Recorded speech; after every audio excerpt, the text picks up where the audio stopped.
ಇತಿಹಾಸವನ್ನು ಸೃಷ್ಟಿಸಿದ ಭಾರತ ದೇಶದಲ್ಲಿ ಅಖಂಡ ದೇಶದ ಸಮಸ್ತ ಜನರನ್ನ ಸ್ವಾಭಿಮಾನದ ದಿಕ್ಕಿನಲ್ಲಿ ತಗೊಂಡೋದಂತ ಬಾಬಾ ಸಾಹೇಬ್ ಅಂಬೇಡ್ಕರ್ 131ನೇ ಜನ್ಮ ದಿನಾಚರಣೆಯನ್ನ ಕರ್ಬಳ್ಳಿ ಗ್ರಾಮದಲ್ಲಿ ಬಹಳ ಅದ್ದೂರಿಯಾಗಿ ಇಡೀ ಗ್ರಾಮವೇ ಆನಂದಮಯವಾಗಿ ಈ ಕೆಲಸವನ್ನ ಮಾಡಿರ್ತಕ್ಕಂಥ ಎಲ್ಲ ನನ್ನ ಅಣ್ಣ ತಮ್ಮಂದರು ಮತ್ತು ಅಕ್ಕ ತಂಗಿಯರು, ಈ ಕಾರ್ಯಕ್ರಮಕ್ಕೆ ಬೆಂಬಲಿಸಿದಂತ ಎಲ್ಲರಿಗೂ, ವಿಶೇಷವಾಗಿ ತಾಲೂಕಿನ ಚಿಂತಕರು, ಶಾಸಕರಾಗಿ, ಸಚಿವರಾಗಿ, ದೀನ ದಲಿತರ ನಿರಂತರ ಸೇವೆಯನ್ನ ಮಾಡ್ತಾ ಇರ್ತಕ್ಕಂಥ MTV ನಾಗರಾಜ್ ಅವರಿಗೆ ನಾನು ಮನಸ್ಪೂರ್ವಕವಾಗಿ ಅಭಿನಂದಿಸಿದ. ಸಮಯವನ್ನ ನಾನು ಹೆಚ್ಚಿಗೆ ತೆಗೆದುಕೊಳ್ಳೋದಿಲ್ಲ, ಆದರೆ ನನ್ನ ನೋವಿನ ಎರಡು ಮಾತುಗಳು ಬಾಬಾ ಸಾಹೇಬ್ ಅಂಬೇಡ್ಕರ್ ಕೊಟ್ಟಂತ ಆಲೋಚನೆಗಳನ್ನ, ಇವತ್ತು ಬಾಬಾ ಸಾಹೇಬ್ ಅಂಬೇಡ್ಕರ್ ಅವರು ವಿಷವನ್ನ ಕುಡಿದು ನಮಗೆ ಅಮೃತವನ್ನ ಕೊಟ್ಟಿದ್ದಾರೆ. ಈ ಅಮೃತ ಎಲ್ಲಿ ಹೋಗ್ತಾ ಇದೆ? ಯಾರು ಕುಡಿತಾ ಇದ್ದಾರೆ? ಅಮೃತವನ್ನ ಕುಡಿತಾ ಇರ್ತಕ್ಕಂಥವರು ನಮ್ಮಲ್ಲೇ ಮೇಲೆ ಬಂದಿರ್ತಕ್ಕಂಥ ಒಂದು ಬಲಿತ ವರ್ಗ ಇವತ್ತು ಮೀಸಲಾತಿಯನ್ನು ತಿಂತಾ ಇದ್ದಾರೆ. ಇವತ್ತು ಕೂಲಿ ಮಾಡಂತವರು, ಚಪ್ಪಲಿ ಹೊಲಿಯಂತವರು, ಜೀತ ಮಾಡ್ತಕ್ಕಂಥವರು ನಿರಂತರವಾಗಿ ಇನ್ನು ಗುಡಿಸಲಲ್ಲಿ ಹೆಚ್ಚಿನ ಮನೆ, ಸೀಟಿನ ಮನೆಯಲ್ಲಿ ಇರ್ತಕ್ಕಂಥದ್ದು ನಾವು ನೋಡ್ತಾ ಇದ್ದೇವೆ. ಇವತ್ತು ಅಂಬೇಡ್ಕರ್ ಅವರು ಕನಸು ಹೊಂದಿತ್ತು, ಕಟ್ಟ ಕಡೆಯ ಸಮಾಜದ ಕಟ್ಟ ಕಡೆಯ ವ್ಯಕ್ತಿಗೆ ನ್ಯಾಯ ಸಿಗಬೇಕು, ಸಮಾನತೆ ಸಿಗಬೇಕು ಅಂತಕ್ಕಂಥ. ಇವತ್ತು ನಮ್ಮ ಶತ್ರುಗಳು ಮೇಲ್ಜಾತಿಯವರಲ್ಲ, ನಮ್ಮ ಶತ್ರುಗಳು ನಮ್ಮಲ್ಲೇ ಮೇಲೆ ಬಂದಿರ್ತಕ್ಕಂಥ ಹಲವಾರು ಜನರು, IAS, IPS, IRS, IPS, ಡಾಕ್ಟರ್ಗಳು, ಇಂಜಿನಿಯರ್ಗಳು, MLAಗಳು, MP ಗಳಾಗಿ ನಿರಂತರವಾಗಿ ಶೋಷಣೆ ಆಗಿರ್ತಕ್ಕಂಥ ನಮ್ಮ ಮಂಟ ಮೊದಲನ್ನ ಮಾಡ್ತಿರ್ತಕ್ಕಂಥ ಪರಿಸ್ಥಿತಿಗಳಲ್ಲಿ ಇವತ್ತು ಎಲ್ಲೋ ಒಂದ್ ಕಡೆ ನೋವನ್ನು ಅನುಭವಿಸ್ತಾ ಇರ್ತಕ್ಕಂಥ ಜನತೆಗೆ ನ್ಯಾಯ ಕೊಡಿಸ್ಬೇಕಂತ ಕೆಲಸ ಬಾಬಾ ಸಾಹೇಬ್ ಅಂಬೇಡ್ಕರ್ 1954ರಲ್ಲಿ ಒಂದು ದೊಡ್ಡ ಸಮಾರಂಭ, ರಾಷ್ಟ್ರ ಮಟ್ಟದ ಸಮ್ಮೇಳನದಲ್ಲಿ ಕಣ್ಣಲ್ಲಿರ ಕಣ್ಣುಗಳಂತ ಅಳ್ತಾರೆ. ನಾನು ಯಾವ ಉದ್ದೇಶಕ್ಕೆ ಮೀಸಲಾತಿಯನ್ನು ತನ್ನೋ ಆ ಮೀಸಲಾತಿಯನ್ನ ನನ್ನ ಹಳ್ಳಿಯಲ್ಲಿರ್ತಕ್ಕಂಥ ನಿರುದ್ಯೋಗಿಗಳು, ಬಡವರಿಗೆ, ಅಮಾಯಕ ಜನರಿಗೆ ಸಿಗ್ತಾ ಇಲ್ಲ. ಇದೇನಿದ್ರು ಪಕ್ಕದಲ್ಲಿರ್ತಕ್ಕಂಥ ಶ್ರೀಮಂತ ವಿದ್ಯಾವಂತರಿಗೆ ಮೀಸಲಾತಿ ಹೋಗ್ತಾ ಇದೆ, ಸೌಲಭ್ಯಗಳು ಹೋಗ್ತಾ ಇದೆ ಅಂತಕ್ಕಂಥ ನೋವನ್ನ 1954ರಲ್ಲಿ ಹರಿಯಾಣ ರಾಜ್ಯದಲ್ಲಿ ಒಂದು ಸಭೆಯಲ್ಲಿ ಮಾಡ್ತಾ ಇರ್ತಾರೆ. ನಾನು ಇವತ್ತು ಬಹಳ ಸಮಯ ತಗೊಳ್ಳೋದಿಲ್ಲ, ನಾಗರಾಜ್ ಅವ್ರ ಮಾತು ಕೇಳ್ಬೇಕಿವಲ್ಲ. ಹುಲಿಕಲ್ ನಟರಾಜ್ ಅವರು ಚಮತ್ಕಾರಗಳನ್ನ ನೀವು ನೋಡದೇ ಇರೋದು ಯಾರೂ ಇಲ್ಲ, ಎಲ್ಲರೂ ನೋಡಿದ್ದೀವಿ. ಆದರೆ ಒಂದು ನೋವಾಗ್ತಕ್ಕಂಥ ಘಟನೆ, ಬಾಬಾ ಸಾಹೇಬ್ ಅಂಬೇಡ್ಕರ್ ಕೊಟ್ಟಿರ್ತಕ್ಕಂಥ ಮೀಸಲಾತಿ ಸರ್ಕಾರಿ ಸೌಲಭ್ಯಗಳು ನಿಜವಾದಂಥ ಬಡವರಿಗೆ ಹೋಗ್ಬೇಕು, ನಿಜವಾದಂಥ ಕಟ್ಟ ಕಡೆಯ ಗುಡಿಸಲಲ್ಲಿರ್ತಕ್ಕಂಥವರು, ಚಪ್ಪಲಿಯಲ್ಲಿ ಹೊಲಿತಾ ಇರ್ತಕ್ಕಂಥವರು, ದೇಶದಲ್ಲಿ ಇರ್ತಕ್ಕಂಥ ಅಮಾಯಕ ಜನರಿಗೆ ಇವತ್ತು ಮೀಸಲಾತಿ ತಲುಪಬೇಕಾಗ್ತದೆ.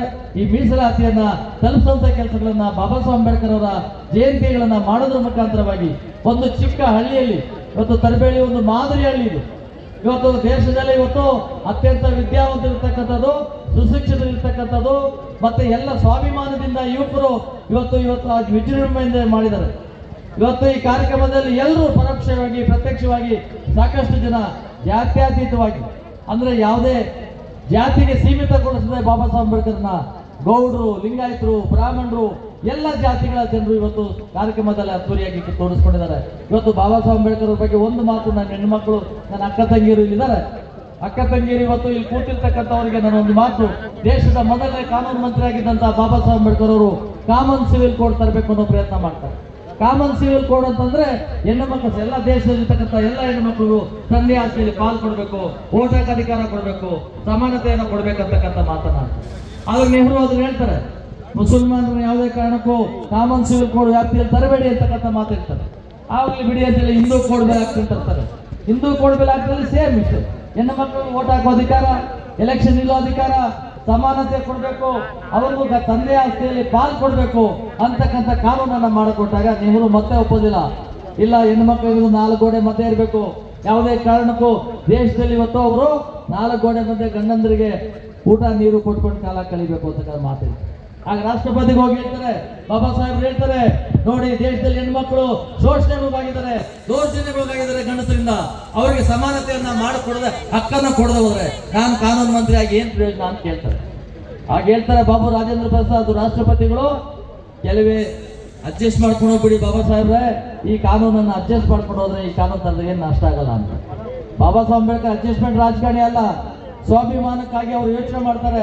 ಯಾವ ಹೆಣ್ಣು ಮಕ್ಕಳಿಗಾಗಿ ಕಾನೂನು ಮಾಡಲಿಕ್ಕೆ ಆಗ್ತಿರ್ತಕ್ಕಂಥ ಕಾನೂನು ಮಂತ್ರಿಯಾಗಿ ಒಂದು ಕ್ಷಣ ನಾನು ಇರೋದಿಲ್ಲ ಅಂತೇಳಿ ರಾಜೀನಾಮೆ ಕೊಟ್ಟಂತವರು ಈ ದೇಶದಲ್ಲಿ ಅತ್ಯಂತ ಶ್ರೇಷ್ಠ ವ್ಯಕ್ತಿಗಳಾಗಿ ಪ್ರತಿ ಮನೆಯಲ್ಲಿಯೂ ಮನಸ್ಸುಗಳಲ್ಲಿಯೂ ಇವತ್ತು ಮಹಾನಾಯಕನಾಗಿ ನಿಂತಿರ್ತಕ್ಕಂಥ ಬಾಬಾ ಸಾಹೇಬ್ ಅಂಬೇಡ್ಕರ್ ಅವ್ರನ್ನ ಅವರ ಆಶೀರ್ವಾದಗಳನ್ನ ನಾವು ಬಯಸಿ ಅಂಬೇಡ್ಕರ್ ಜಯಂತಿಯನ್ನ ನಿರಂತರವಾಗಿ ಇಡೀ ಪ್ರಪಂಚದಲ್ಲಿ ದಿನನಿತ್ಯ ಒಂದಲ್ಲ ಒಂದು ಕಡೆ ಸೆಕೆಂಡ್ಗೂ ನಿಮಿಷಕ್ಕೂ ಗಂಟೆಗೂ ದಿನಕ್ಕೂ ಇವತ್ತು ಕಾರ್ಯಕ್ರಮ ನಡೀತಾ ಇದ್ದಾವೆ.